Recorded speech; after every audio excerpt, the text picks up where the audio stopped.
Good morning, Nigeria, and welcome to Daybreak, reaching you live from the nation's capital in Abuja. I am Ayuba. Thank you for joining us this great Friday morning.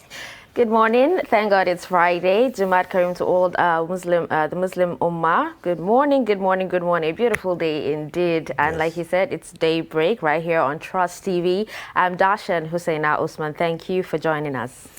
And yes, hooray, Twitter is been reopened. Finally, someone can get to tweet. No, but, I don't think it actually stopped anything. Just, the hype and probably the traffic. But aside that, Twitter has actually always been active.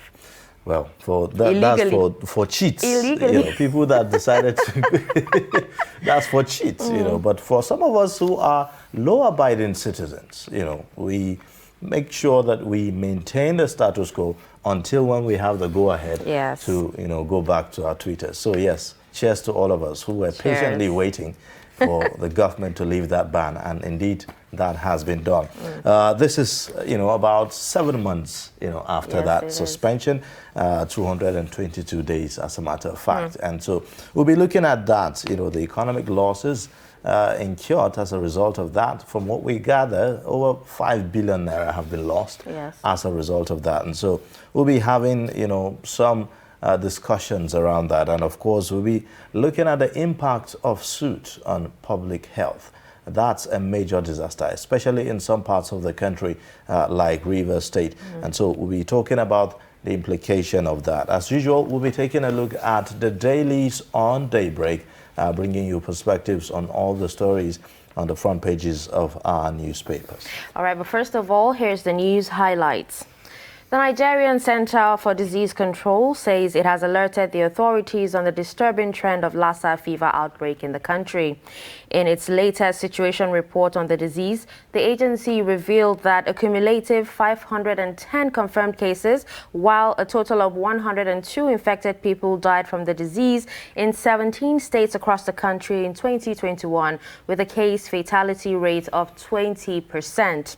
These cases were reported in some hotspots areas such as Ondo, Edo, Bauchi, Kaduna and Taraba states, and the Federal Capital Territory, with 7 states recording at least 1 confirmed case across 68 local government areas.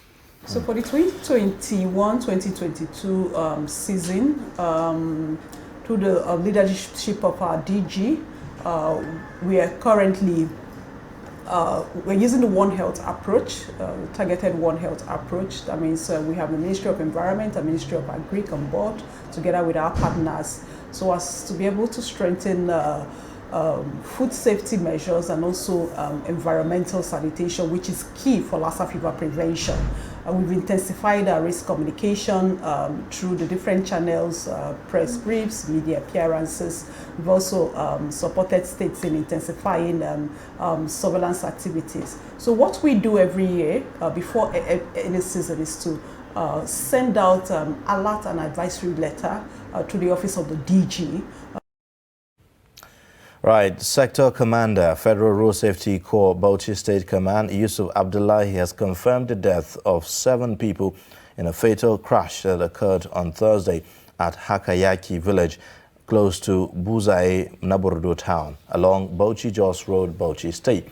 Abdullahi, who confirmed the sad incident, said 2 other people sustained various degrees of injuries in the crash involving a Toyota Hiace bus and a Sharon bus, which eventually went up in flames, attributing the crash to speed violation, which resulted into a head-on collision. Now, the sector commandant appealed to motorists to adhere to speed limit regulations. Items recovered from the crash included 6 phones and a sum of 109,090 cash, among others. All right, moving on. Zamfara State Deputy Governor Mahadi Gusau has accepted the challenge to tender his resignation alongside that of the State Governor Bello Muhammad, who swore with the Holy Quran to relinquish his position at a press conference in the government house. In a statement issued by the State Publicity Secretary of the People's Democratic Party, Abba Bello, while reacting to the governor's statement that the only reason stopping him from resigning from his position as the governor is the constitution constitutional provision that will automatically transfer power to his deputy, described the governor's utterances as mere grandstanding and another attempt to further play on the collective intelligence of Zamfara people. The deputy governor expressed readiness to tender his resignation alongside that of the governor as his own sacrifice towards bringing an end to the prevailing state of misrule that has become the hallmark of the administration. Mahdi Gusau further advised the governor to concentrate on planning his life after retirement, which is fast approaching. Right, now with that, let's take a look at the events that made history on a day like this in world history, in the sense. Now, take a look.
All right, well, conversations about 2023 is on top gear. It's getting louder. And so we'll be taking a look at a report, about the 2023 presidential election as put together by correspondent Abdul Karim. Please take a look.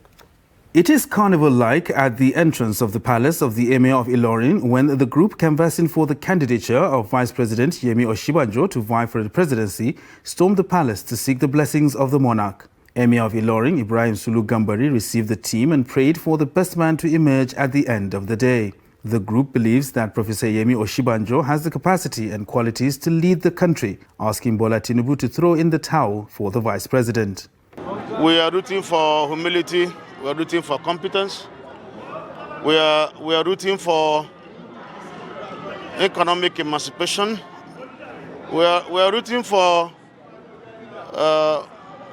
better foreign relations. We are rooting for better education. We are rooting for youth and women empowerment. We are rooting for a society where you and I can be proud to call ourselves Nigerians.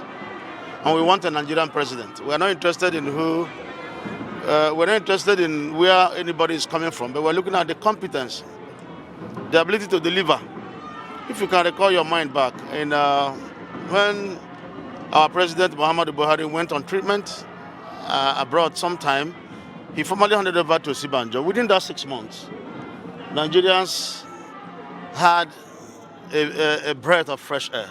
And people were so happy because he brought in policies within that 120 days, of what actually we could feel like we have a president. Elsewhere in Ilorin, the Forum for Former State Legislators in Kwara enumerates qualities Bukola Saraki possesses that qualify him to rule the country. The group urges the PDP members across the country to endorse his candidature. It is the pleasure of our forum, the PDP ex-lawmakers of the Kwara State House of Assembly, to speak with you today in support of the presidential ambition of the former president of the Senate in the 8th Legislature, Dr. Abubakar Bukola Saraki, CON, the Waziri of Ilorin. We are gratified that our state Kwara is in the north-central geopolitical zone of the Dear Nation, and he has received the endorsement of the states therein.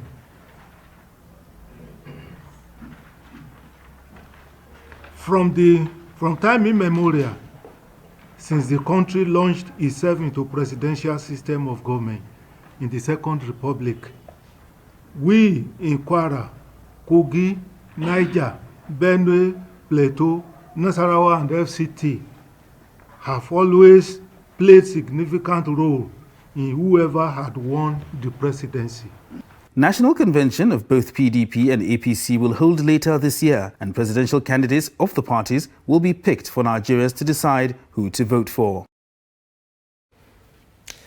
Well, just to give you an update on the security situation in the country, we have a report from Gandu, somewhere in the northern region of the country. Let's take a look.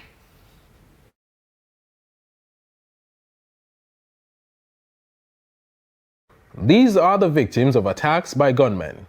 They came from different villages seeking refuge in Kujama, Mararabandrido, Goningora, among other communities. Reverend Bulus Kamu, a victim of the attack who is coordinating 8 IDP camps in Kaduna, said that most are in need of food, clothing, and healthcare services, calling on the government to come to their aid.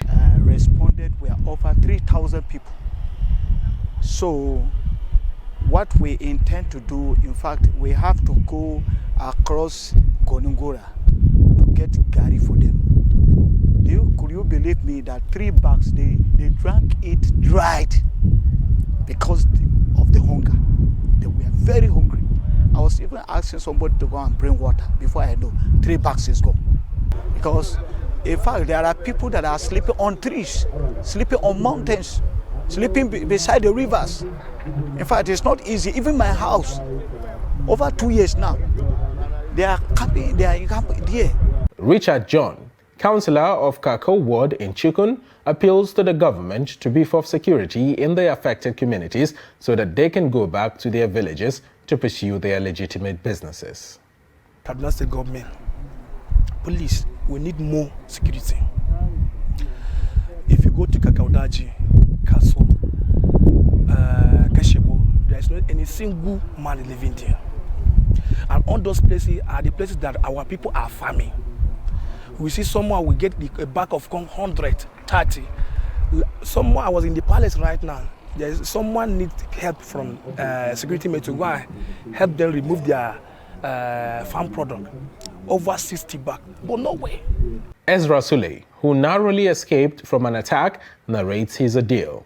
Some people that they shoot them, which is they take them from hospital, and definitely some we lost them. Even though to have a food to eat is very difficult, talk less to have money to spend. Well, kidnapped people just come at once in the evening time, like that, around 3. So they come that area, seriously they finish that area. Even the church, they burn the church, take lots of the houses. And there's some food items, they burn all of this. And there's some people that they were running, so they catch them. Some people might we even find them after the day. Member representing Chikun constituency in the Kaduna State Assembly, Ayuba Chawaza, said that he will continue to facilitate relief materials for the internally displaced persons from government agencies and well-meaning individuals to alleviate their suffering. Either empowerment program, come up with health services program, come up even with other non-governmental organizations, and also the philanthropists, as many people can reach out both home and abroad to come into our aid so that these people can have a better life. Chikun has recorded series of bandit attacks, displacing many residents from their homes. All right, now let's take a look at the stories that made headlines on our newspapers this morning shortly after this breather. But in a situation where you find that a person look at the same, not necessarily tribal or regional. But I have said that.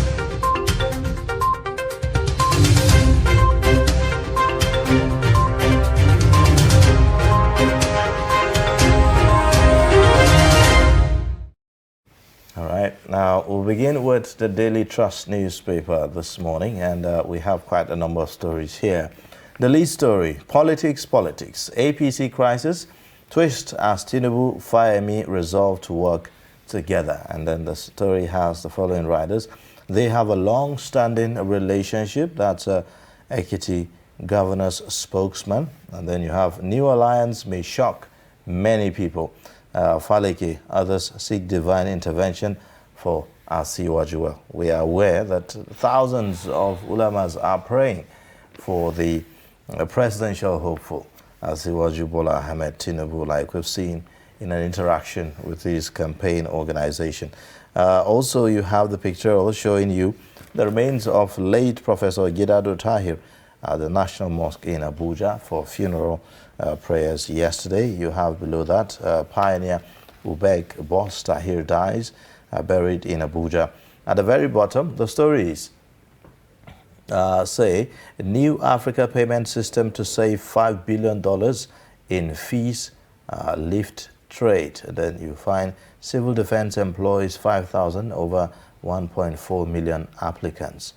You'd find details of that on page 6.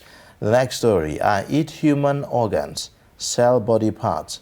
Zamfara car dealer confesses. Well, that's quite outrageous. You'd find details of that on page 7. But what kind of a man? Well, we'll now describe him as a cannibal, because who does that, really, if you think about it? At the top there, you would see NLNG to dedicate 100% cooking gas supply for domestic markets. And then you'd also see 6 years after, FG inaugurates EFCC board. The next one, type 2 polio hits 27 states.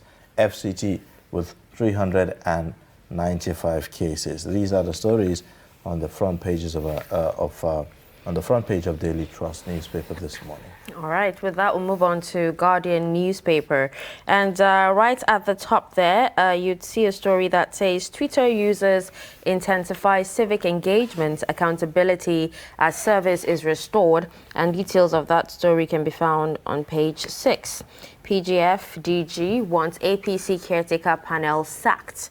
We also have declare emergency on unemployment. Methodist Church tells federal government. Balogun Ibadan chiefs drop crowns, revert to original hierarchy. We also have a northern youth threatened to shut region over tuition fees hike. All right, you see a pictorial there of Vice President Yemi Osinbajo with participants at the Leadership Enhancement and Development Program. Okay, the lead story that's on the front page of Guardian newspaper says U.S. tightening policies, de-risking puts Nigeria's economy on red alert. And we have writers here that say policymakers of countries with high inflation debts to brace up. The debt financing servicing cost may rise to unsuitable level, IMF, World Bank warn. Federal government to fund 2020 budget's 6.4 trillion naira deficit at higher cost. Direct investments won't respond to interest hikes, says Teriba. And Nigeria's market to expect higher interest, sources suggest. And at the bottom there, you'd find a story that says North Central legislators pass vote of confidence in Buni, endorse Bello for president. And these are the stories on the front page of Guardian newspaper. All right, next we're looking at the Nation newspaper. And on the Nation, you'd find the lead story saying 2023 President, APC, PDP weigh options on zoning. You'd find the riders, parties reject claims by aspirants and supporters. You'd also find the stories at the very top. Members will pick PDP candidate, says IU. You'd find Dele Momodu to run. Ibadan High Chiefs drop crowns. Original concept restored. And then the next one, Twitter restoration, good for businesses. Government plans $500 million investment in technology for youth. And then the next one says NLNG to boost domestic market gas supply. These are the main stories on the Nation newspaper today. Okay, with that, we'll take the next paper, which is Punch newspaper. The lead story there is Amotekun combs southwest forests for fleeing northwest terrorists. And we have writers there that say Ekiti Amotekun collaborating with hunters, farmers, forest guards to fish out criminals, bandits. And President's recent statement shows he doesn't understand how serious insecurity is, says Afeni Fere. We also have at the top there, Nigeria blames immunization suspension as 395 polio cases resurface, and 16-year-old can now receive COVID-19 jab, says National Primary Health Care, agency. If you go to the bottom there, you'd find NNPC, others may reconstruct federal roads in Ogun, and that's coming from, that's what the president is saying. We have Igbo has investments everywhere. We're not part of Biafra, coming from Umahi. And then we have court orders interim forfeiture of 110.4 million naira traced to teacher and accomplices. These are some of the top stories from Punch newspaper. All right, on the Blueprint newspaper today, the lead story talks about politics as well. 2023 presidency, Osinbajo, Tinubu's supporters differ. North Central lawmakers back Bello.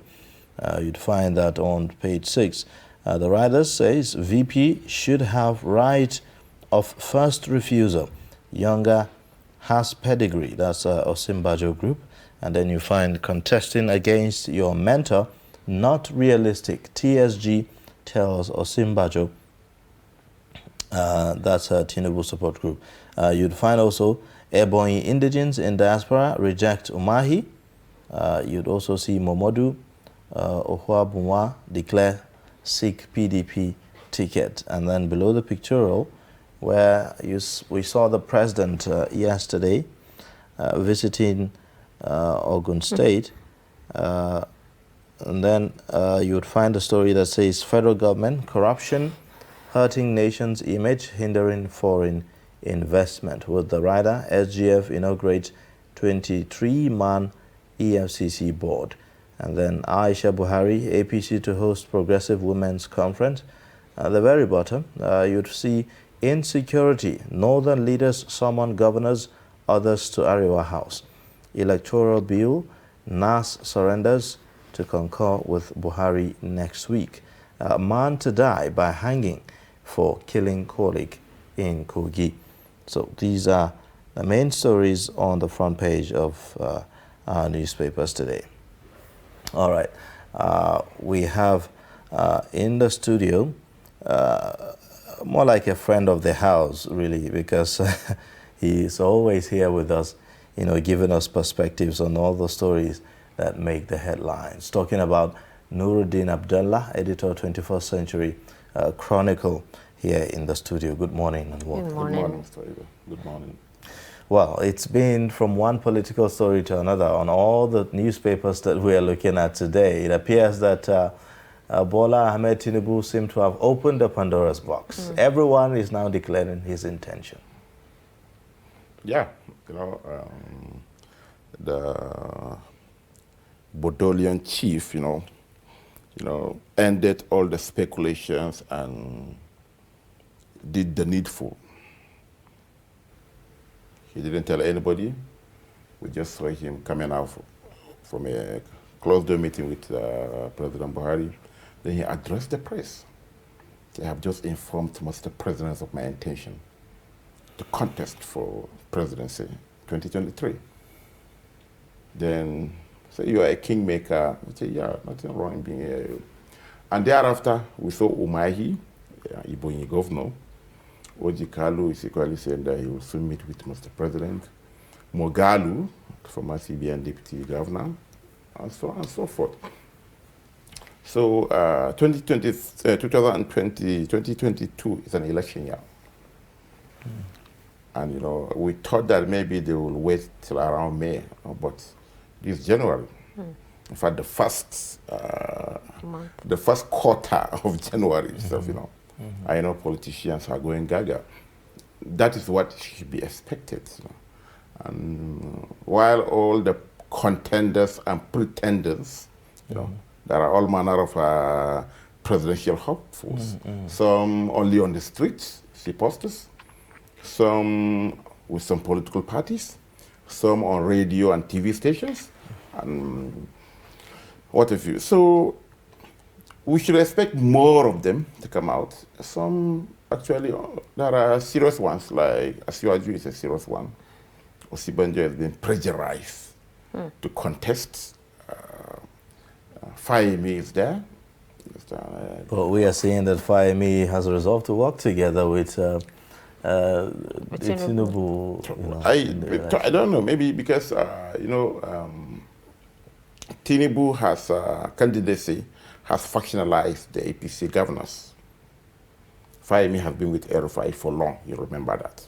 And I think not recently I saw on the pages of newspapers, he was sponsoring adverts, front page, for some months, you understand, advertising himself, he is of the new breed and what have you.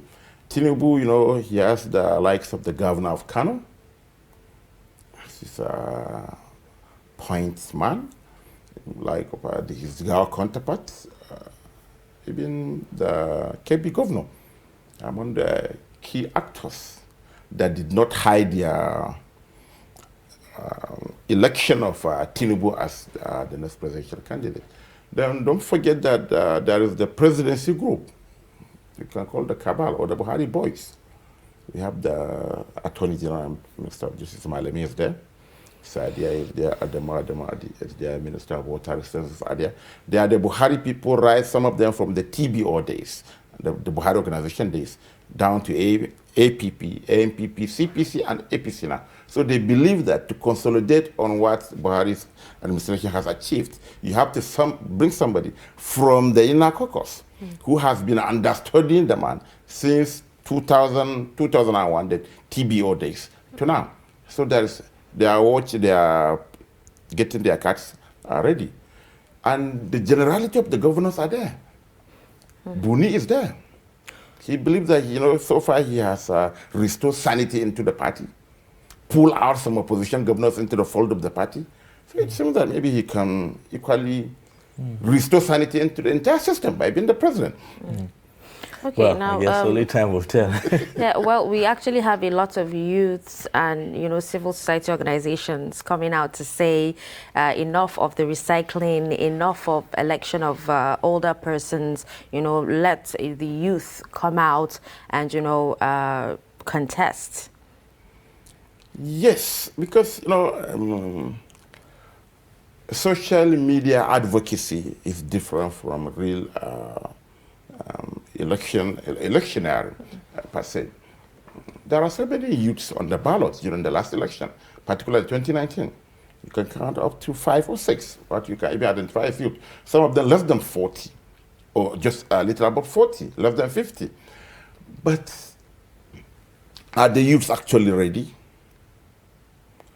And yes, unless age, like the president said, when he became the president, I think about 6 years ago in South Africa, he said that he felt different. He's assuming that he was 30-something when he was Minister of the State, but now he came in as almost 70-something. So there are certain things that he cannot do because of that age limitation. But aside that, age is just one factor. We have governors who are under 50, and they're messing around. I don't need to mention names. They are bad ambassadors of the Nigerian youths. They are in power now. They have spent almost 6 years in power with nothing to show for it. We have people who are above 70. They are doing well.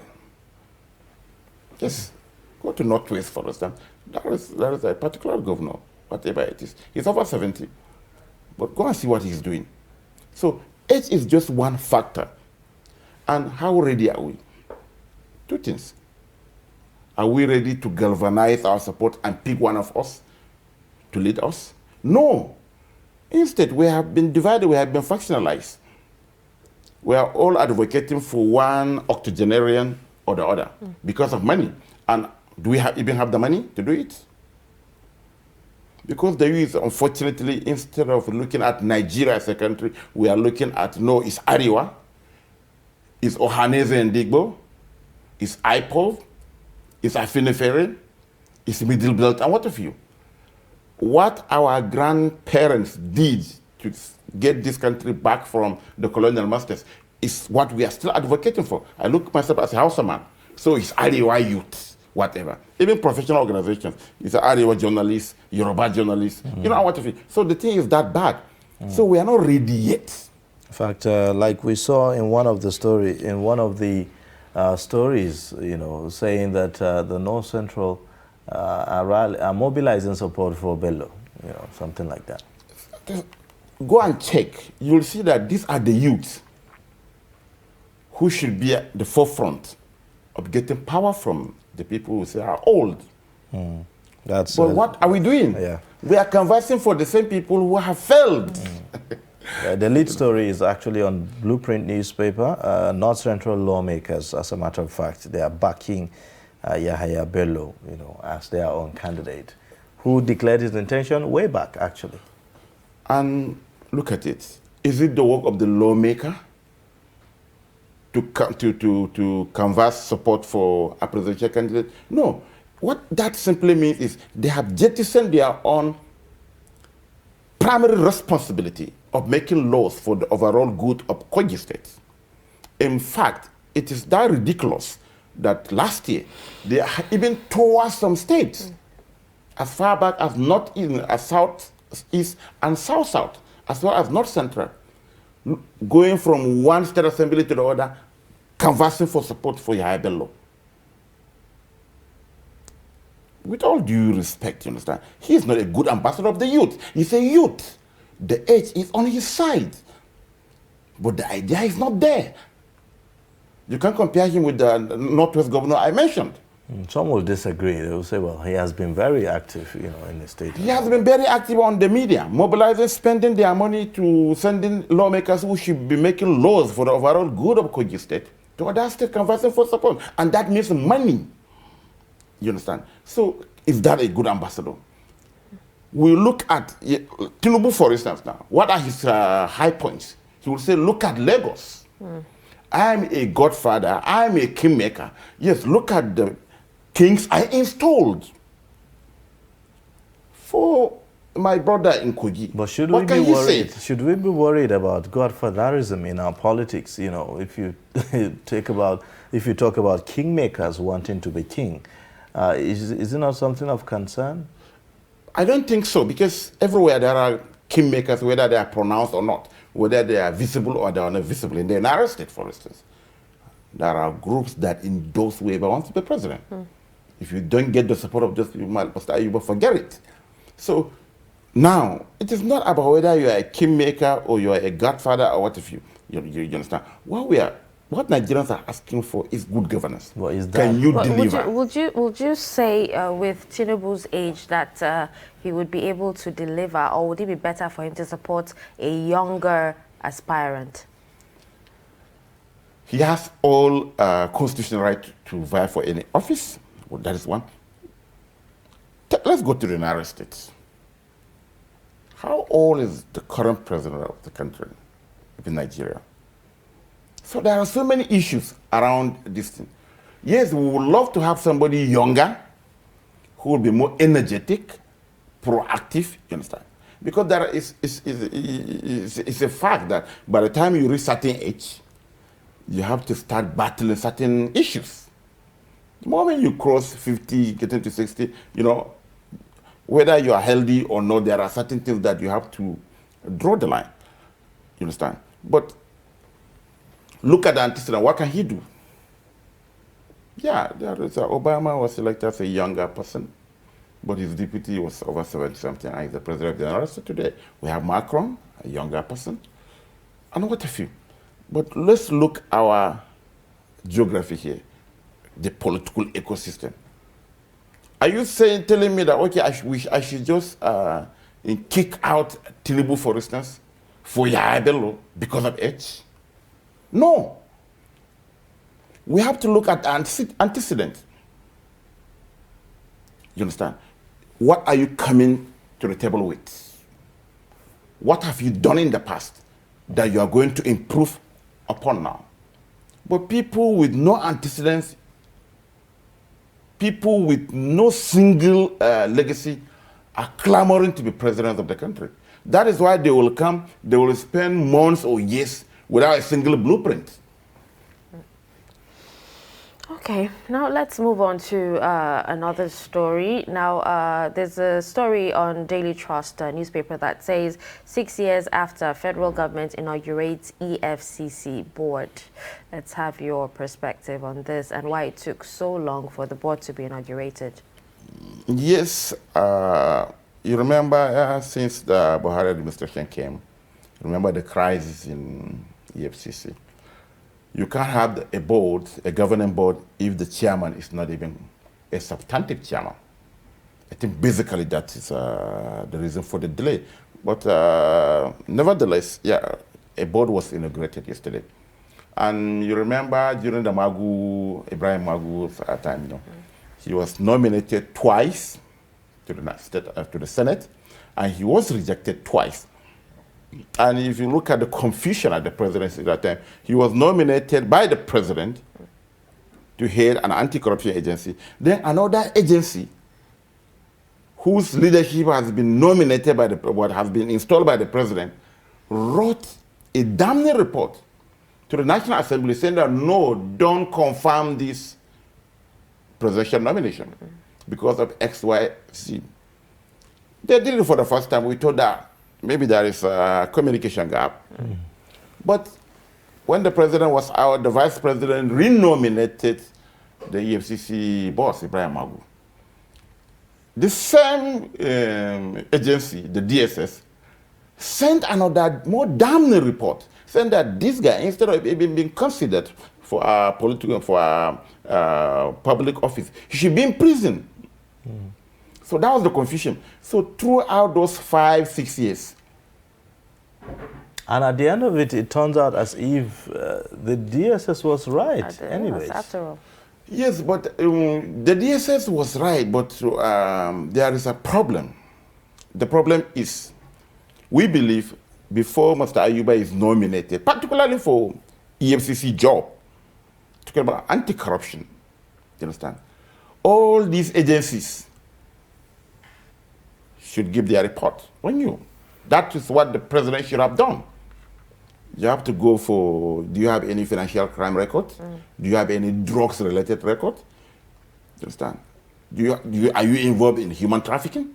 So NAPTIP, DSS, NDLEA, EFCC, even the police will submit their report to the president. If they clear you, then the next thing is to the State Assembly, to the National Assembly. But that was not done, or it was done, and instead of the DSF then under Lawal Daura, because of the infighting, you remember at that time, to table his report to the president, the nominating authority. No. He tabled the report to the confirming authority, the Senate. And that was the confusion. So it simply means that the presidency at that time was not even speaking in one voice. How can the president nominate somebody, then another agency under the presidency to send something that will counter the presidential nomination? So, you know, all that squabbles and what if you delayed, because the chairman is a member of the EFCC chairman is a member of the governing board. But they don't even have a substantive chair. How could they have even a governing board? So all those things. Do you think that this have had, you know, maybe some kind of negative implication on the fight against corruption in the country? Yeah, it did. It did. And look at how the Magu debacle ended.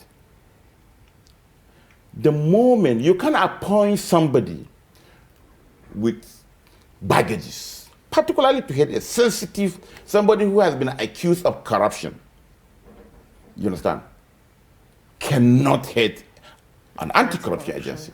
That was what the DSS report was saying. And you know, it was a public document. All the investigations they did, you know, they laid bare to the public. So somebody like this, in fact, they say he shouldn't even be in the police in the first place.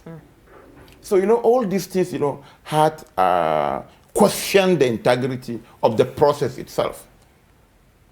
particularly the Senate. They say, no, you have all this, how can we confirm you? So it actually questioned the integrity of the process. Look at it now. When somebody, Abdurrashid was appointed, he has no those baggages, for instance. And so people believe that, yes, now somebody who is he who comes to equity must come with clean hands. So they say. So basically, that is the... Okay, quickly before we wrap up, let's talk about Ibadan High Chiefs dropping their crowns. Ibadan Obas dropping their crowns, you know, to becoming High Chiefs. So you see the Ibadan as a garrison town. Remember the Ahmad Ali thing. During the last administration, you know, there was serious crisis in the Oba Olubadan stool, just to the extent that the governor, I think, sacked almost all of them, and there was court cases and what have you. So with the death of the immediate past Olubadan, the Balogun, you know, clearly, just like constitutional, you know, in those days, you know, we read in history books, the Olubadan Empire was very democratic, with balance, with checks and balances, what have you. So even now, their hierarchy for succession is clear.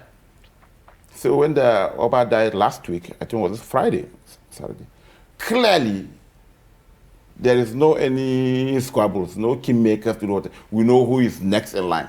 Even though when he came, you know, there are issues and what have you.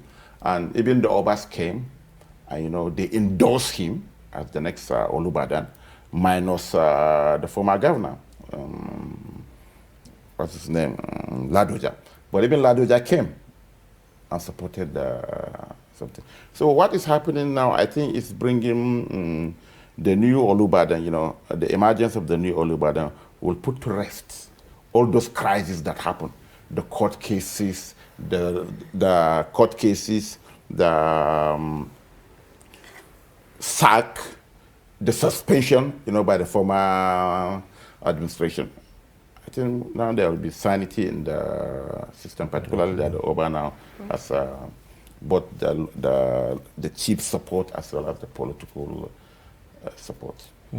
All right. Well, briefly, let's get your own reaction, you know, on the lifting of ban or lifting of suspension on Twitter, just before you go in 1 or 2 minutes. Okay, like you said, you know, I belong to the law-abiding Nigerians who didn't go via VPN to continue tweeting.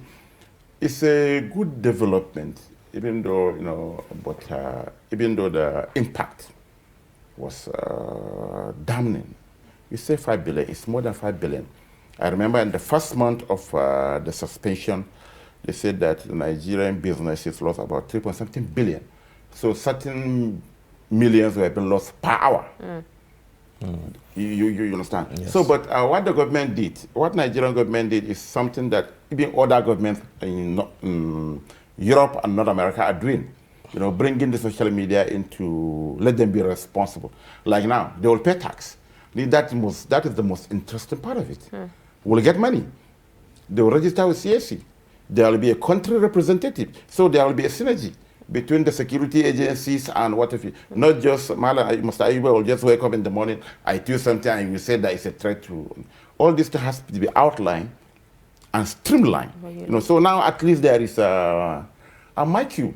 If you suspend Twitter now, you can't be in government forever. By the time you leave power, somebody will take over. You may be in the opposition. So it is you that whenever you tweet, you complain about certain issues, you know, will just delete your tweet or even suspend you.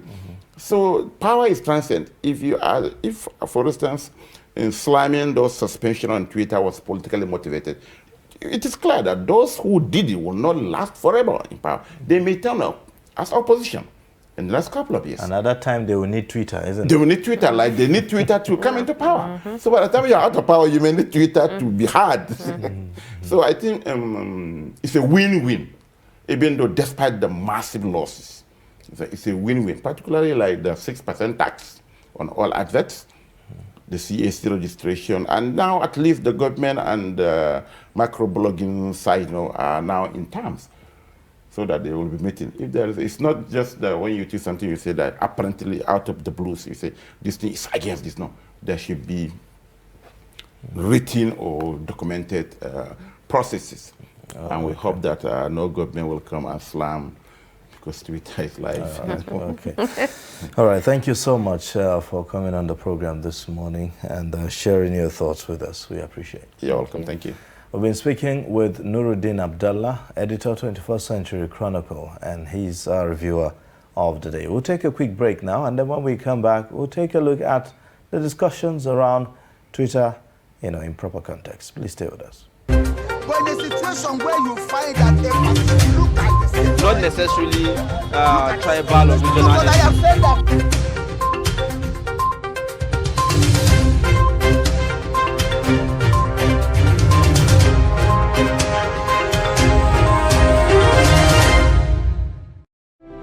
All right, welcome back. If you're just joining us, it is still Daybreak on Trust TV. Now, we will be discussing, everything that has to do with the Twitter ban and lifting of the ban. And after about 7 months, the federal government lifted the suspension of this particular Twitter operations in Nigeria. Now, while lifting the ban, the federal government highlights conditions to be met by Twitter. Our reporter Chijoke Okafor tells us more. From 5th June 2021 to 13th January 2022, the usage of Twitter in Nigeria stood still, following a government ban placed on the social media platform. The ban occurred after Twitter deleted tweets made by the Nigeria's president, Muhammadu Buhari, warning the southeastern people of Nigeria, predominantly Igbo people, of a potential repeat of the 1967 Biafran Civil War due to the ongoing insurgency in northeastern Nigeria. However, barely 3 days after the ban, it was reported that the ban had cost the country over 6 billion naira. This is in addition to other private business entities that have gone almost bankrupt as a result of the ban. Samuel Ajako runs a business that leverages on the power of social media to gain popularity amongst potential clients, especially Twitter. He explains that the lifting of the ban is a welcomed development, only that it is coming months after some businesses have almost been run down. Okay, so it affected us in 2 ways, and I'll just give you a summary of those two. The first one is we had a big problem convincing investors that Nigeria is a country to invest in, because with the policy that was passed of banning Twitter, it affected how startups in Nigeria showcased their businesses, how we were able as venture capital firms to track these businesses and ensure that they are actually productive enough. So it affected, we had to struggle to convince investors that Nigeria is still a market to invest in. The second thing there that it did for us here, it was difficult for us, like I mentioned, to track such businesses. We found it difficult to interact with such businesses. Facebook and the other social media is not as reputable as that of Twitter. A lot of persons who are diligent in their business use Twitter to communicate and also reach out to their customers. So it did affect, we had some complaints filed into those businesses that we have under our portfolios. On 12th January 2022, the Nigerian government lifted the ban after Twitter agreed to pay an applicable tax and establish a legal entity in Nigeria during the first quarter of 2022. This, some say, would help create employment opportunities in the country. To me, I think maybe it's because of the election coming up, so they need to use the platform to, do some campaigns and everything. So, but this is a good one. Well, to an extent, I would say they don't have their what they call it, people at heart, because if this thing happens, they've not corrected it, they've not done any reform to say, okay, that because of this is why we shut down this platform, the things that led to this. Have they addressed it? They've not addressed it. They've not really put in something that we can say, yes, they actually went for because of what we protested against, and Twitter is popular with many Nigerians, especially the younger generation. The social media platform has been used as a mobilizing tool for activism. Some influencers and activists capitalized on the power of Twitter to rally support during the hashtag #EndSARS protest back in 2020. Chijoke Okafu, Trust TV News, Abuja. All right, we have in the studio with us today Samuel Ajako. He's a social media influencer and also managing director, Venture Capital and Investor Network. And he joins us for more discussion on this. Good morning and welcome to Daybreak Extra. Thank you for having me.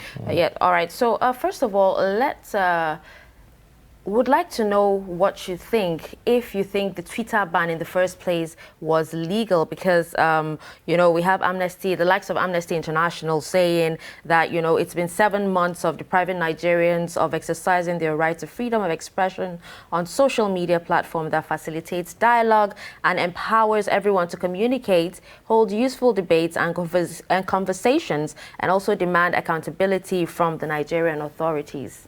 Okay, first off, I don't think that it was in a just order that the federal government suspended Twitter. However, the case of its legality now is subject to that of the courts, if it would go there. But it affected the ideals of the microblogging platform Twitter itself. So just like any other country, who had that same operation with Twitter and other social websites, we were the second country to have a foot, or to stamp our foot down on Twitter for a social media platform, for instance. So US did the same, or were struggling to do the same with Twitter when it had the same case with us here. So a ban, was it legal? It was not just right, but to define its legality is a different ballgame entirely. Okay, well, the government has raised certain issues, you know, about, you know, tax payment, about the presence of Twitter in Nigeria, whether Twitter can be regulated within Nigeria and the rest of them. And so, as a result of the suspension, they are saying that Twitter have agreed to certain terms, which I would like to highlight here. Now, one of it is that the social media Twitter has agreed to pay applicable tax and establish a legal entity in Nigeria in the first quarter of 2022. Also, that Twitter appoints a designated country representative to interface with Nigerian authorities by 2023 and register with the Corporate Affairs Commission. Now, the third one is that the platform is expected to enroll Nigeria in its partner support and law enforcement portals. The law enforcement portal provides a channel for the law enforcement agencies to submit a report with a legal justification where it suspects that content violates Nigerian laws. So in other words, there will be much more closer look on what the Twitter is doing in Nigeria. And then Twitter has agreed to also act with a respectful acknowledgement of Nigerian laws and the national culture and history on which such legislation has been built, and work with the federal government of Nigeria. And then these are some of the terms that have been agreed upon. Don't you think that these are germane issues that needed to have been sorted long before now? And is this not a progress in your own thinking? I think we are drawing wins where we shouldn't be celebrating. This is not one of those issues that the government should be celebrating a victory over. One, you know, what we have done now has opened doors for other countries to take action to and start doing same. So imagine having Ghana, where Twitter's headquarters is in Africa now, bring up such policies that you must have a country representative. That means every other country around the world must have a representative. It is the same reason why, if I'm also the head of Twitter, I will not put the headquarters in Nigeria. It is the same reason, because we create policies that are unfavorable for businesses. However, you can claim that the aspect of the taxation placed on Twitter will gain you money, but we know how things work here in this country. We have so much that policies do not solve. Now, Jonathan's former president, Goodluck Jonathan's former aide, that's Reno Omokri, and some other celebrities have come out to say that, you know, the lifting of lifting of Twitter ban is actually an election strategy. What do you think? I agree with them, and I'll tell you why. If you take the history of when the Twitter was supposed to be suspended, it was around August, 5th or 6th of August, where 2021, when the communication minister said that it's a matter of weeks, it's a matter of days, Twitter has agreed to all our terms and to be suspended. This is 2022 now. We entered January and we had it. And I'll tell you why this is strategic. We have less than, I think, 13 months or so left for the elections, 13 or 14 months left for the elections. And you're telling us now that the microblogging platform that you suspended for unheld grounds on, you are now lifting that suspension now. And there was no official, there was no agreement that Twitter had a dialogue with the federal government. It was Twitter has agreed to the terms. Twitter had agreed to the terms that were given by the federal government. There was no room for dialogue by Twitter on any one of those terms. So this is just a strategic. I'm even sure it will be surprising that Twitter has even we hear about this. Oh, we have been suspended in Nigeria. We didn't know because there's no Twitter office yet. That, to the best of our knowledge, that is in Nigeria yet. So yes, it's strategic. So meaning that it's not like Twitter has, you know, fulfilled all of those things that they agreed to. I can tell you for a fact that Twitter has not fulfilled. We don't have a country. Is there a country rep in Nigeria that we're aware of yet? No. So how many attempts have been made that FG decided to lift it after saying they have met all the requirements? So let's face this thing here. It's a political move. Okay. Now, while, you know, we're counting our losses, the government says, you know, gains were also made from that particular ban. And they said ongoing economic and training opportunities as the company considers to expand, you know, its presence in Nigeria, and which is when you talk about the unemployment rates, you know, at least a few people would actually get jobs, and then getting better understanding of how to use Twitter platform effectively to improve businesses, you know, despite the taxation and everything. Revenue generation from the operation of Twitter in Nigeria, I think, you know, with this, a lot of people actually, you know, agree to the taxation and everything. Then smooth and coordinated relationship between the Nigerian government and Twitter, leading to mutual interest, reduction of cyber criminal activities such as terrorism, cyber stalking, hate speech, and the rest, and then working with Twitter and other global companies to build an acceptable code of conduct following global best practice. These are the gains that the government said were made from the ban. Again, I don't feel this is one of the... Nigeria is peculiar. We have so many issues than to be celebrating the gain of what you call a gain, just lifting this ban on Twitter. I don't see this as a gain, and I'll tell you why. If we are not careful in Nigeria, we will get to the point where we would have what I call governmental muscling of information. So you want to have a representative of a particular company that allow people to express themselves freely. So you can tell the person tomorrow that, please, I don't like this person, remove it. What if this person, the country rep, when they choose to have a country rep, refuses to agree? What then happens? Have we thought about that? So I feel all this was cooked up in the room and just written and sent to the public. That is not, and let's get the people were still tweeting before, with or without the suspension. People didn't even know, some people on Twitter didn't even know that there was even a ban. They were using VPN. So these platforms have algorithms that you cannot just wake up in the morning and create a policy that would work.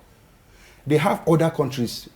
If all the social media platforms combine, put their efforts together, they are more powerful than any government. So we are trying to create a system where we can checkmate every information. At the same time, we have to find the balance, and which the government was claiming that they have found the balance, where you can control the information that goes to the public and not. It's the same thing that happens to newspapers before now. So I don't think these are gains. These are not victories to be celebrated. We have insecurity to deal with. All right, now if you look at the losses that were recorded, how would you quantify, the losses, as someone who worked closely with this, technology, and what does it now mean after the lifting of the suspension for you to get back to where things were before then? Especially for small businesses as well. Okay, so we did our best to abide to the law. That's one. We run a venture capital company where we look for startups to invest in, and we have investors backed up in a pool. Now, one of the channels we used in doing due diligence then was Twitter, to verify how long these businesses have been and how genuine their customers have been or have been with their products. And that was one of the benefits we had with Twitter. Now, when Twitter was suspended, it was a lot difficult to now find to say this company is genuine, what they have been doing in Nigeria or in other parts of Africa. It was difficult to track those companies' progress. Well, lifting it now, should I say it made any difference? Because we found an alternative to those to tracking businesses that we work with. But lifting the ban now, yes, it opens more doors, but this is the danger I see. It has created restrictions now for Twitter. So Twitter has said something that we might not have, or will do something that we will not see now. They will change the way Twitter operates globally than what we see here in Nigeria. So it will affect how you even gain data, how you do data analysis in terms of working with those startups, because it will take a while before people will now understand the new terms or the new algorithms that will be set for Nigerian market. So it's not entirely a celebratory news yet. So people will expect to go back to Twitter and see what they are used to. But I'm sure in a couple of months, Twitter will change its operation, even maybe its interface here in Nigeria. Okay, but how do you think that the ban has actually affected the platform itself? Because 7 months is actually a long time for a lot of people to be away from Twitter. Did it really affect Twitter? I don't think it affected Twitter. In terms of, yeah, of course. If you look at followership, the number of people that use the platform, you just said that you've tried to us as business owners and who use the platform. I don't think it affected Twitter as a body.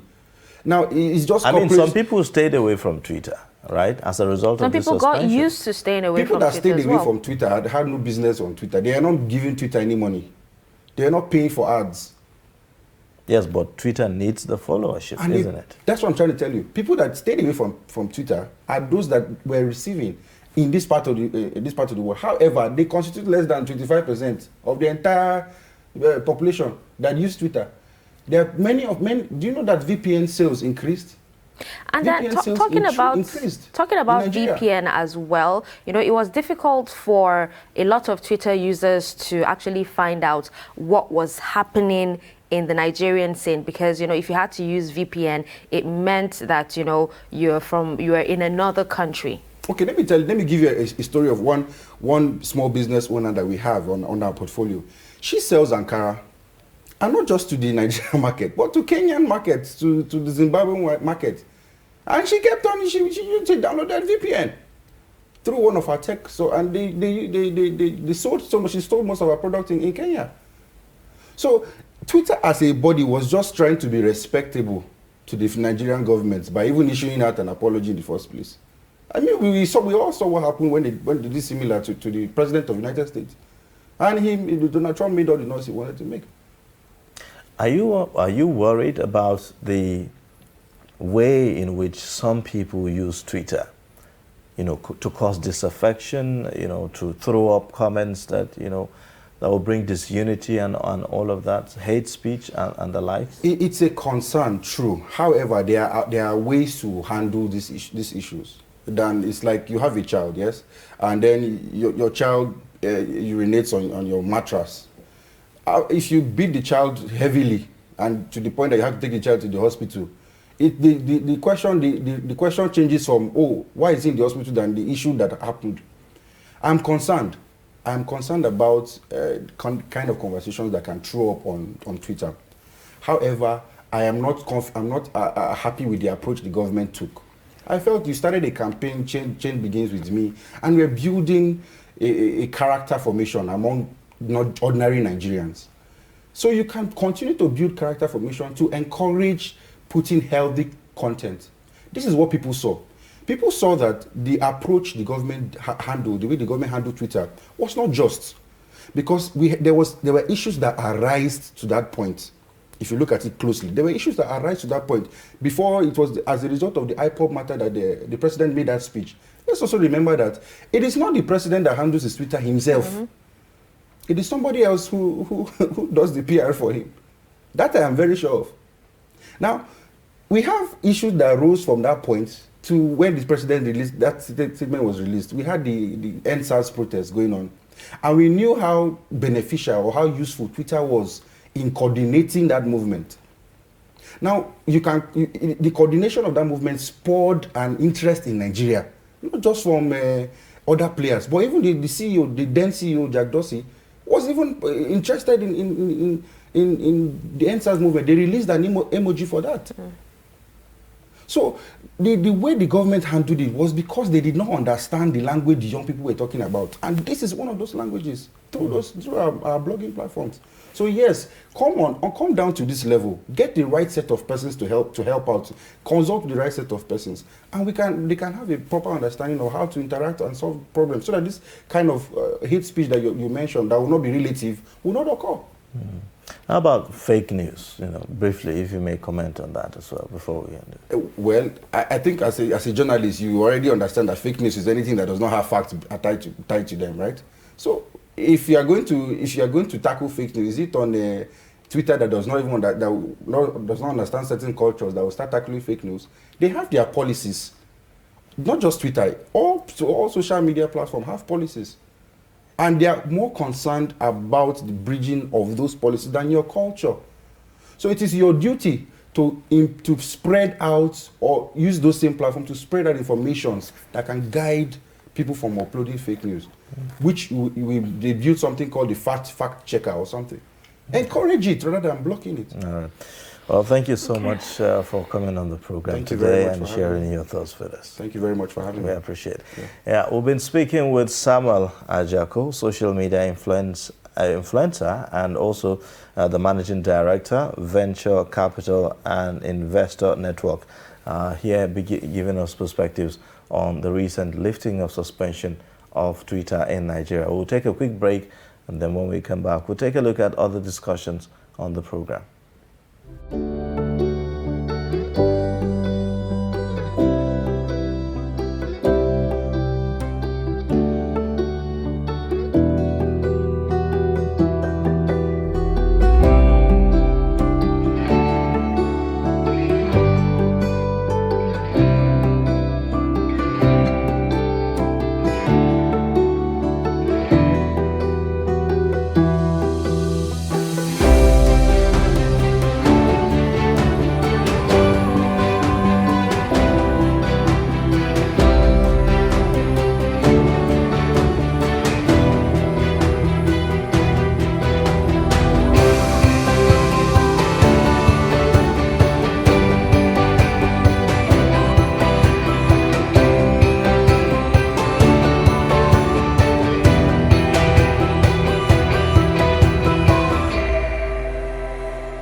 All right, welcome back. It's still Daybreak on Trust TV. And before we move on to our second discussion, today is World Logic Day, and it is an international day proclaimed by UNESCO in association with International Council for Philosophy and Human Sciences in November 2019, to be celebrated on the 14th of January every year. It was first celebrated in 2019, and it intends to bring the intellectual history, conceptual significance, and practical implications of logic to the attention of interdisciplinary science communities and to the broader public.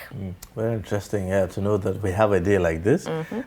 International Logic Day. It's quite fascinating, really, to know about that. But I'm just curious, if you talk about logic, you know, in Nigeria today, what are we talking about, really? Are we logical beings here? You know, a lot of times people will say, when people are making reference to other countries, developed countries, they say insane countries. Insane climes. Insane climes. So does it mean that we are not, you know, sane here, you know, and all of that? So things like that, you know, brings to bear the whole concept about logic.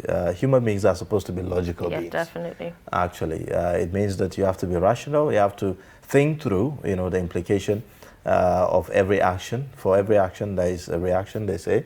And so what kind of action are we putting in? And what kind of reaction are we expecting? Are we a nation that continue to do the same thing over and over and expect a different result? No, you need know, to so, switch. Yeah, so it's time to put on our thinking cap. Thinking or logical cap. Yes, our logical cap, if there's anything like that. Okay. Now, still talking about logic, at a time when the world economists are brainstorming and finding sustainable solutions to the challenges of climate change, there has been a worrying trend of soot in Port Harcourt, the oil and gas hub of Nigeria. There's a report with respect to that, where we saw the governor of Rivers State, you know, raising alarm about this concept of soot. I know some people may not have heard about it, but by the time we continue to have this conversation, you get to know what exactly we are talking about. So first, take a look at this report. The soot emission in Port Harcourt and its environs continues to be a major concern for residents who attribute the cause to illegal oil bunkering and gas flaring by multinational companies in the Niger Delta. Speaking in Port Harcourt, some residents say for the directive to yield the desired result, there is need for provision of alternative means of livelihood for those involved in the act, especially modular refineries. And I do not think the Rivers State government is doing enough to tackle the issue of soot. If enough was being done, the governor would have released the report of the committee he set up on soot, which we've not seen the report today. Or if we see that report, which is a process of investigation, we'll get to know the sources of this soot. I know that artisanal crude oil refining site is being seen as the only source. It is not actually the only source, but because that report is not out, we can't really identify the percentage of pollution and black soot that the artisanal refining is contributing to this. So I think the governor has to do more beyond what he's currently doing to address the issue of soot in Rivers State, and especially to provide alternatives for youths who are involved in artisanal crude oil refining. If the state government said the local government should clamp down on bunkering activities, it is going to be a holistic matter where responsible men of the society will be engaged to engage this bunkering. It can be a dialogue thing. But if you say go and get youths, boys that are not properly fed, to go and start fighting bunkering, of course, these bunkerers will take care of these boys, and then this menace will continue. It will be recalled that in the past few months, Petron has been fighting this battle. We have been going from places to places, smoking out the operators of artisanal refinery, otherwise known as Mofire in Rivers State. We are happy that the Rivers State government has come all out through the directives of the governor to the local government chairman to fight this fight.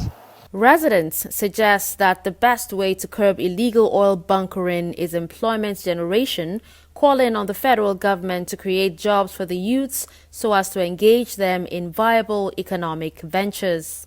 The issue of clean and renewable energy is also another area that I think that if the capacity of youths are developed and they are given skills in that direction, it will help to do. We here at Youth and Environmental Advocacy Center, we are working at modalities of creating and establishing solar farms in communities starting this 2022, so that youths who are involved in these processes can get other alternative opportunities within and around those solar power systems. Go to the villages, they will tell you they prefer that fire cuisine just for them to survive because it is cheap.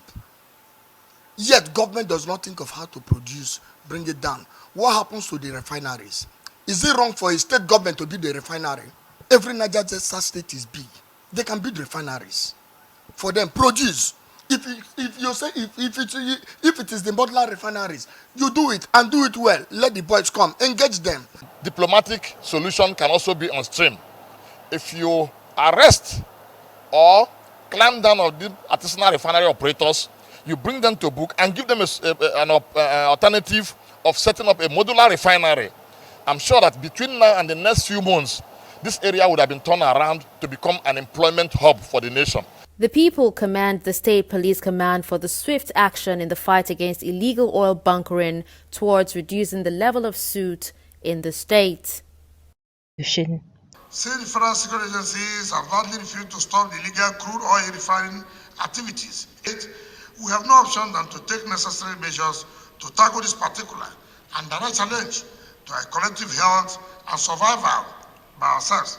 Consequently, I've directed the chairman of Port Harcourt City Local Government Council to go after all the illegal crude oil refining sites along Creek Road and all adjoining areas of the Port Harcourt City and shut them down with immediate effect. Well, there you have it. The governor of Rivers State blowing hot, on those who are guilty of, failing this, activity, causing a monumental disaster, really, on our health, as a people. Now, we have in the studio to help us give perspectives to these discussions, a public health expert, and we are talking about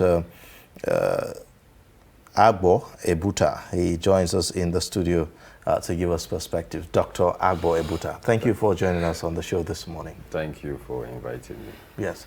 I'm sure you have an experience, with what we are talking about, this suit thing. Maybe if you may, in your experience, how, at any point in your life where you have to, deal with this. Well, I'm from the Niger Delta, and I grew up in the Niger Delta. And even if I have spent a significant part of my working life in the federal capital, I would say that I am still in touch with what is happening in the Niger Delta. And only recently, I think last month, I had the pleasure of visiting both Rivers State and Bayelsa State, Yenagoa and Port Harcourt. And I came in touch, direct contact with some of these menaces that we are talking about, the black soot. It is even considered that even the blind can see black soot in Port Harcourt. The deaf can also hear blood soot landing on the skin in Port Harcourt. That is how bad the situation is. And for the government to come out very recently to fight it in a very robust way is definitely a welcome thing. On a personal level, I have relatives in Port Harcourt who complain of this menace, the health implication on them, and they have clear health complaints that we can tie to that. Only recently, a friend of mine who is a colleague working in Lagos had the unfortunate pleasure of having to evacuate her father, who was suffering from a serious respiratory problem in Port Harcourt, a 70-something-year-old man with a respiratory problem. Even his age reduces his respiratory reserve, how much more he stays in an environment that is filled with soot and smoke. We all know what the health implications of cigarette smoking is. So imagine that at all points in time, 7-8 million people in, let us take Rivers State for example, 7-8 million people in Rivers State are smoking. morning, afternoon, or evening. You all know what I mean. It's also passive or second-hand or secondary smoking. It has a lot of names you can use. For example, if you were to drive home the point, if you are not a smoker and you stay in a room, you go to maybe a club where people are smoking and you stay there for 1 hour, you may have smoked within that 1 hour between 10 to 20 sticks of cigarettes. That's what passive or secondary or second-hand smoking does. So imagine you are doing that at a large scale, a public health scale. 8 million people, all ages, are smoking or inhaling black soot. And black soot is a little complicated. Black soot is the particular black soot that is obtainable. We know most of the activities that generate this type of black soot. There's basically hydrocarbon. Hydrocarbon is oil that is gotten from, you get underground sources and all of that. This oil is not just strictly hydrocarbon. It contains other chemicals. It contains chemicals like arsenic. It contains chemicals like chromium. It contains chemicals like cadmium. All these chemicals are established causes of health challenges, from cancer to inflammation to all sorts of things. So imagine people are inhaling soots, and this soot contains these chemicals. So in addition to the chemical effect of the soot, you have the particulate impact on the respiratory system. So you have people inhaling the soot, and these particles are being deposited all the way in their airway. In fact, many years ago, when the United Kingdom had a very thriving coal industry, there was similar challenges in the coal workers. In fact, there was something called the coal, it's still there in some areas, the coal worker pneumoconiosis. Pardon the language, it's just for completeness. It just means that the coal worker has a health problem due to the accumulation of particulate matters derived from coal in his lungs. If you see the lung of a smoker, the lung of somebody who is exposed to black soot may be worse. So you have particulate matters deposited, and these particulate matters cannot be dissolved. So once they get into the airway, they stay there and they are permanent. And they start initiating several activities in the lungs. Because they contain chemicals that we talked about, and these chemicals are foreign, the body now tries to fight those chemicals and get them out of the way. That's how your body responds to all infection, malaria, whatever. You try to fight it and get it out, but they cannot. So the person tries to cough it out and develops a chronic cough, for example. We call it bronchitis. If it stays for too long, for 3 months to 2 years, and all of that persistently for 2 years, we call it chronic bronchitis. I can tell you for free that in Rivers State, you have a high case of people with respiratory problems. That is just one aspect. Apart from the particulate nature, you have the inflammatory effect, as we talked about in the lungs. Now, that inflammatory effect on the lungs results in the continuous release of chemicals that are involved in fighting foreign bodies. Now, these chemicals, under normal circumstances, when you clear the foreign bodies, right, they go back and they relax. But they are consistently agitated because these particles cannot be cleared. So these chemicals are persistently released to all parts of the body, and the person is experiencing a chronic inflammatory process. So the person is persistently exposed to oxidative stress and inflammatory stuff. And if we want to talk about the effect, it affects all systems in the body, and I think in the course of our discussion, we'll throw more light. Okay, now, do face masks work against, inhaling this soot? Because I know a lot of people who have complained that even after cleaning their houses, locking their windows, not even going out, they still find particles of this soot within. Good. Face masks, the particles come in different sizes. They are very tiny sizes. There are little bigger sizes, and there are other sizes. There are sizes that would just stay afloat. Now, there are particular sizes of particulate matter that cannot cross the nostrils. Okay. They are trapped in the nostrils. Some, because of size, are trapped in the upper airway, But some, because they are tiny, they are minute, they go all the way down to the airway. In all sincerity, the face masks may ameliorate partially, but it's not a solution. The kind of masks that are specific for protection of the airway, it's very clear on that. They are the N95 masks. Okay. These are N95, N99, because that is the percentage of filtration they do. And it's not even 100%. 95, 99. That tells you that the percentage of filtration is not 100%. So yes, those are the kind. These masks are not they are not cheap. In any case, you don't just go and buy them. In any case, are you even going to be wearing the mask all the time? So and what about children as well? That is the thing. So that is it. Our major population is children. Most of we have one of the youngest population in the world, so to speak, because more than 60%, actually more than 90% of our population are less than 65 years old. You don't have that in a lot of countries. Japan, for example, has 40% of their population more than 60 years old. So that tells you there's a lot of, so we have a lot of young people. So that means that these people are going to experience this exposure, and for the rest of their life, for the remaining part of their life, they would continue to experience either some level of reduction in health efficiency as a result of the chronic effect of these deposits.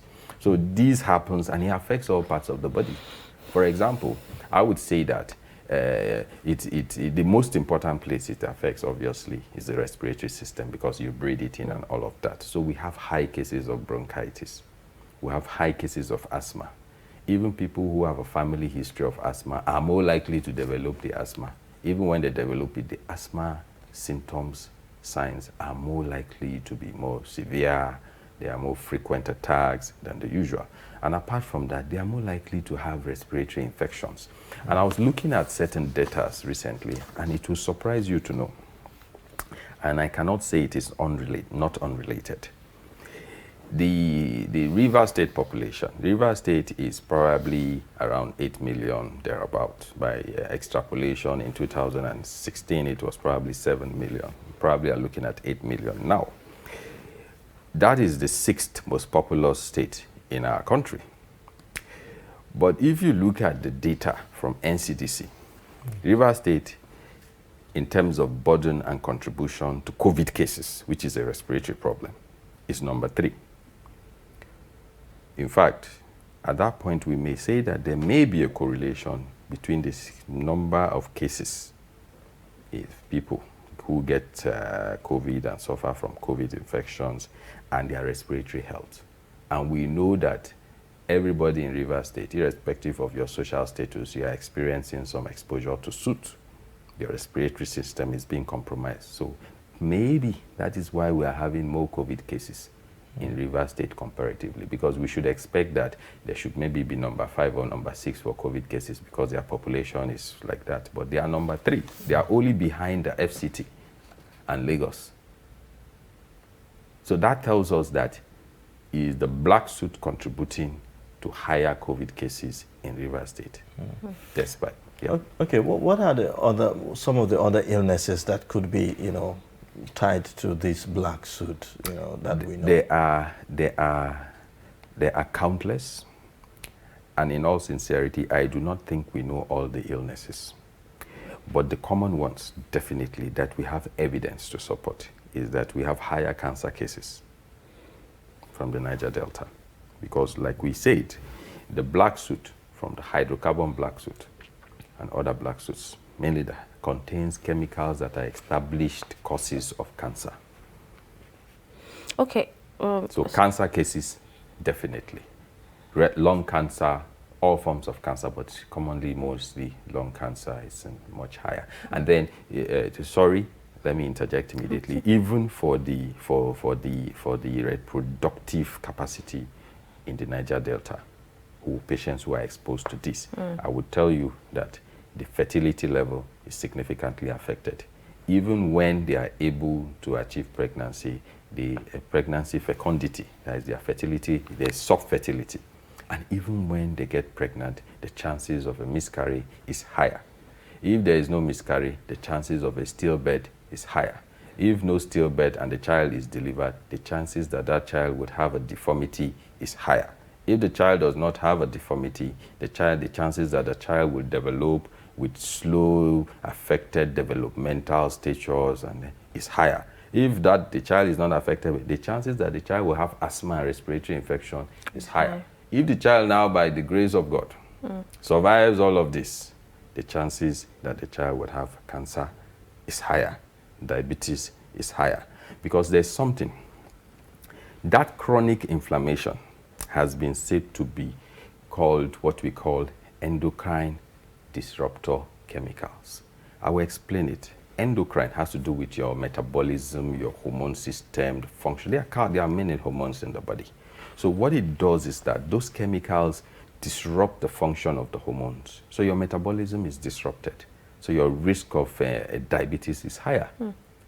Because the insulin function and all of that are kind of distorted. So diabetes is likely going to be higher. And I can tell you for free that the cases, or increased cases of diabetes more in the Niger Delta in that area is not unconnected with exposure to hydrocarbon soot that increases oxidative stress, causes inflammation, increases abnormal enzymes in the body, chemicals in the body, and inflammation in the body, and increases your risk. So, I mean, everything is on the table. Okay, well, you've actually answered, some of the questions I wanted to ask, talking about other diseases and all that. But then, if, for example, today, the federal government, succeeds in stopping, the black soot from, air pollution and everything. Yeah. What happens? Does it mean that the residents are safe? What about, the black soot that they've been inhaling all the while? Wouldn't it have an effect? That is a topical question. It's a brilliant question. They are not safe yet. They are safer because the insult has been arrested, but they are not safe yet. As you pointed out, the body is unable to evacuate the black soot because it stays there. The chronic inflammation will be persistent, and there are risk of developing cancer later. I have a colleague, he got back from the United States, and he was asked to do NYSC. By the time he arrived, he had been in the United States for 21 days. He was free of any symptom of asthma. He used to have asthma. He migrated, he did well. He was in Florida and Texas and all that.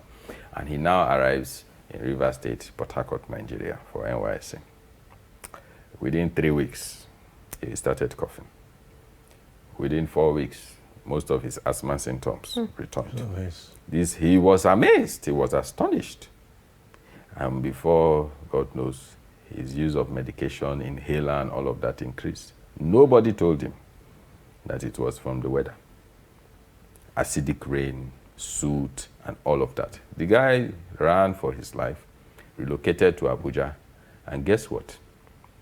He's doing better. Symptoms resolved. Now, you do not need a doctor. You do not need a PhD, a medical. You don't need, that is common sense. You can do the connections together. And that is the story of a lot of people. Some do not have the opportunity to actually really... Absolutely. Some would consult traditional healers who would make local treatment, all kinds of concoctions. Some will blame their relatives for spiritual attack.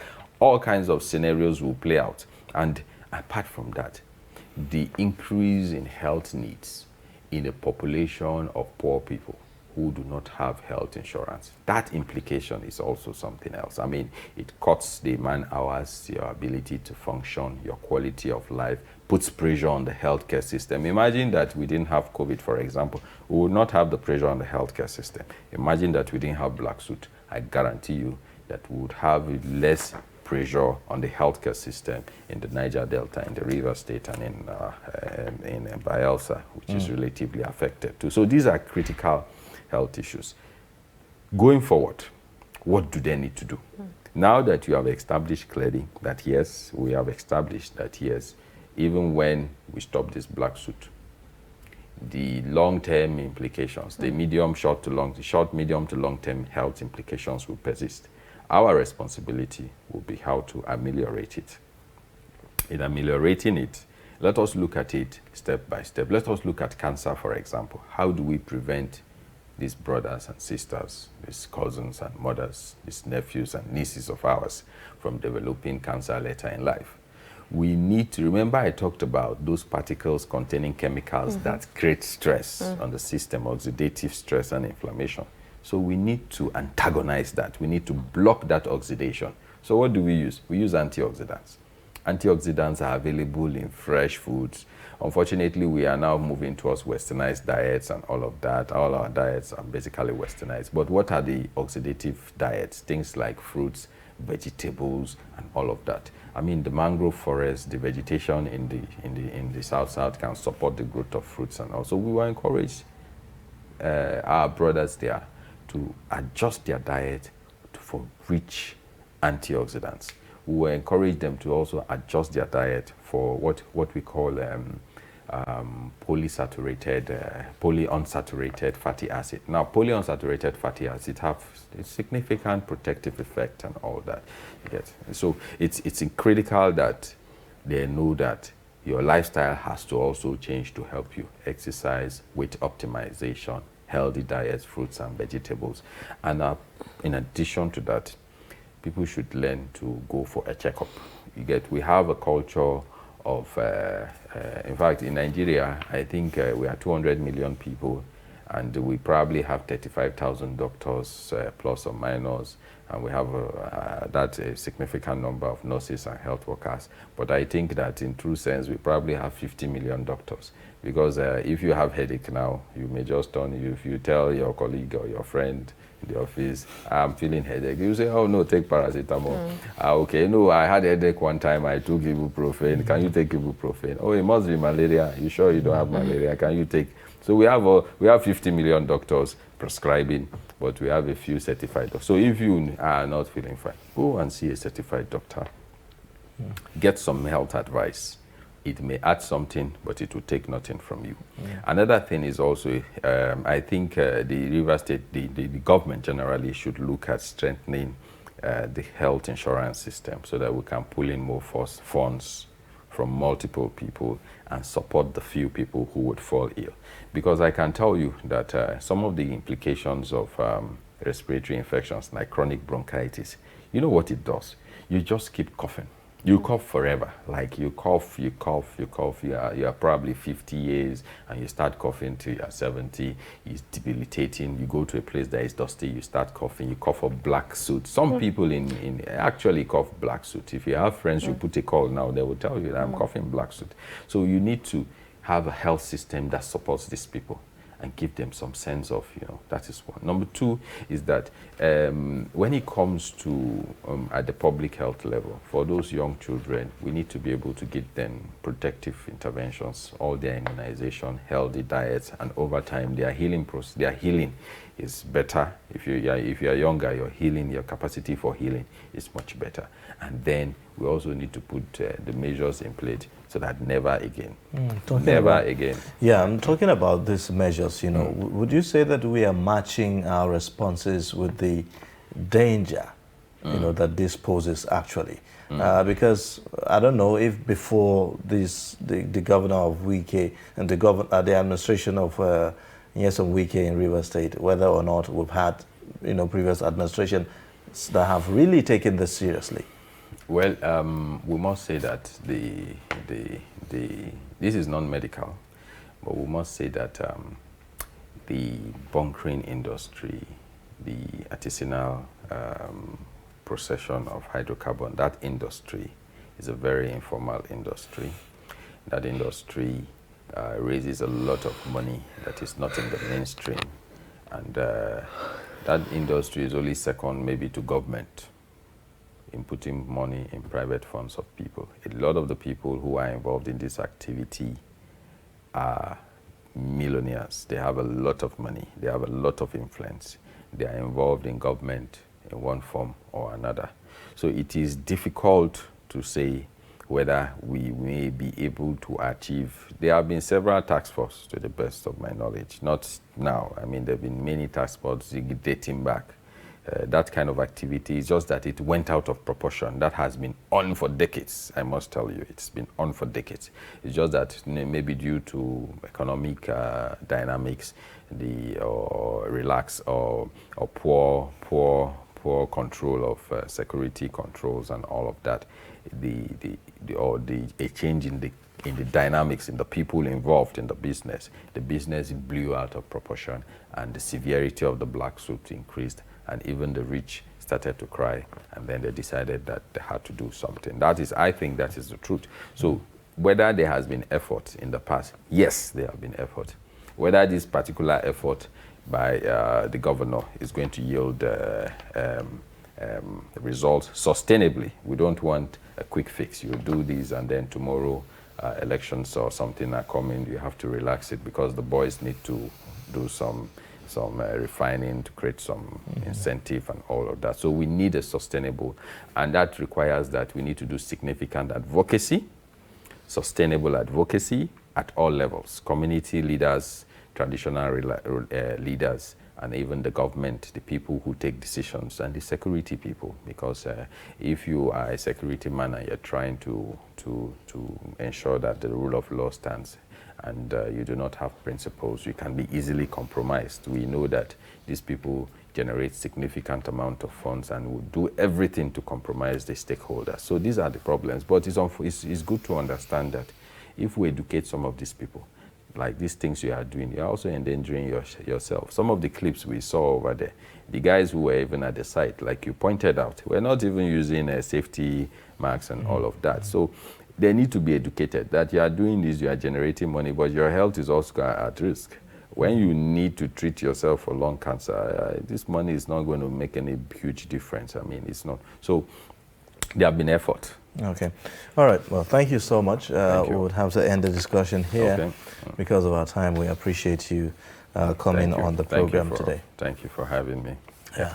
We've been speaking with Dr. Agbo Ebuta, and he is a public health expert here. Now, let's take a look at other issues on the program. Of course, the program is fully packed. We have business roundup, and we'll be taking a look at that, just right after this. So take a look.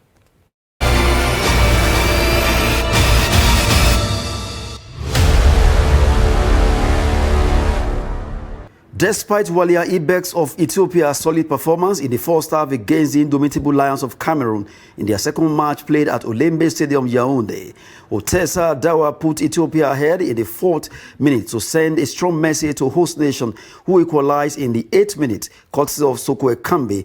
Both sides showed terrific performance in the first half.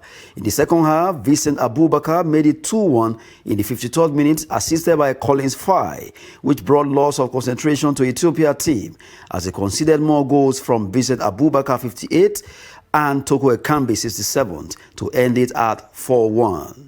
Super Eagles have vowed to maintain their winning momentum in the Africa Cup of Nations tournament when they face Sudan in their second game on Saturday in Garoua. Nigeria sit top of Group D with 3 points. Sudan and Guinea-Bissau have a point each, while Egypt with no point at bottom of this group. Nigeria will book a place in this round of 16 with a win over Sudan.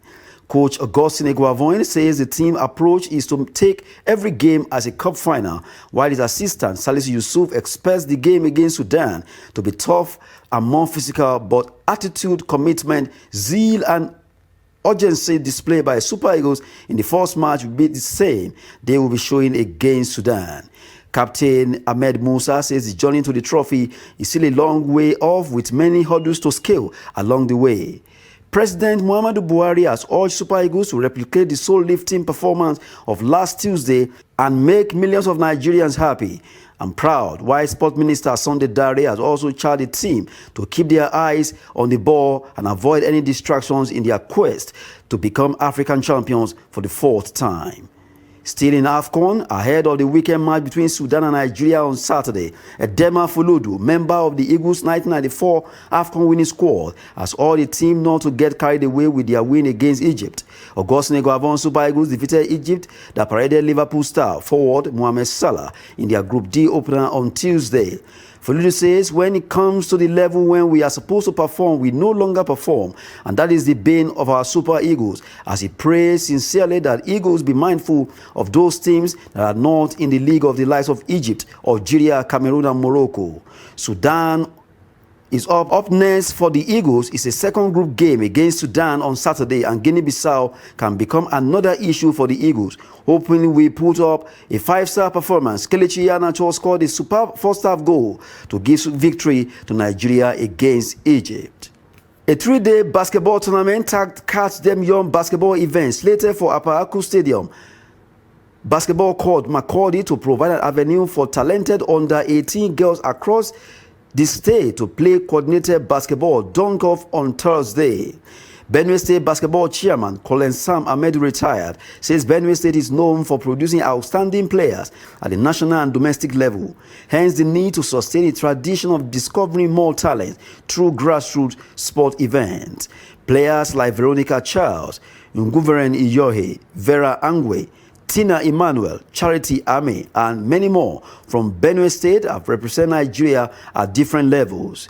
The Under-18 tournament will feature teams drawn from major basketball catchment areas of the state, such as Makurdi, Otukpo, and Boko, to allow state coaches the opportunity to identify talents they can incorporate into their teams. That's sport news. I am Adeni Ajishafe.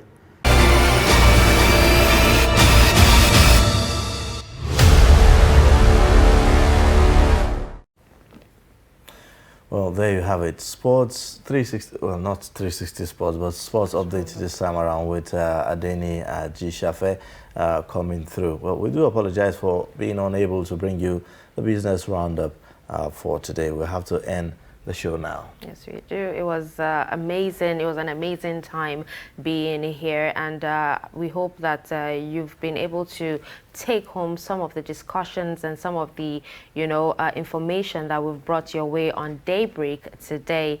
I am Dashan Husseina Usman. Have yourselves a wonderful weekend. And I am Ayuba. Remember, you can connect with us via our social media handles and also subscribe to our YouTube channel. There you'll catch up with all that we've discussed today and any other day, previous days on the show. Thank you for watching. Bye for now.